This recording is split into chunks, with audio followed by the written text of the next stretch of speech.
sırasında yazın rəngləri insanın daxili aləmini ifadə edir. Təbiət yazın gəlişi ilə yenilənir. Bu yenilənmə rəssamların yaradıcılığında xüsusi bir yer tutur. Onlar üçün yaz sadəcə mövsüm deyil, işığın, rənglərin və ovqatın dəyişdiyi bir zamandır. Yaz gələndə qışın soyuq palitrası rənglərini daha isti rənglərlə əvəz edir.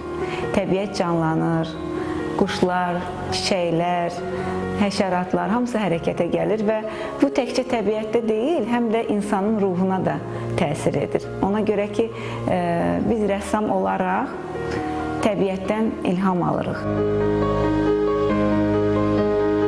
Yazın bütün rənglər, açıq tonlar hər zaman məni özünə cəlb eləyir.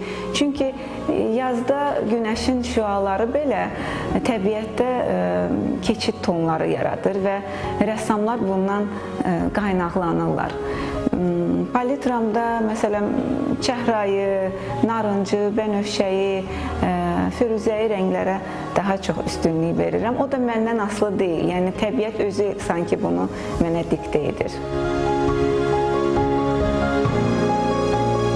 Miniatürləri çox sevdiyim üçün və qrafik tərzdə işlədiyim üçün kağız üzərində akvarellərlə, yəni sulu boyalarla və yaxud da fərqli texnikalarla mən təbiətin ruhunu, təbiətin gözəlliyini tamaşaçılara ötürməyə çalışıram. Palitrada seçilən hər rəng təbiətdəki dəyişimin fərqli bir hissini ifadə edir və sonda tablonun dilinə çevrilir. Hər fırça toxunuşu duyğuların rənglərlə danışan dilidir. Bahar Telman qızı, Səhər çağı.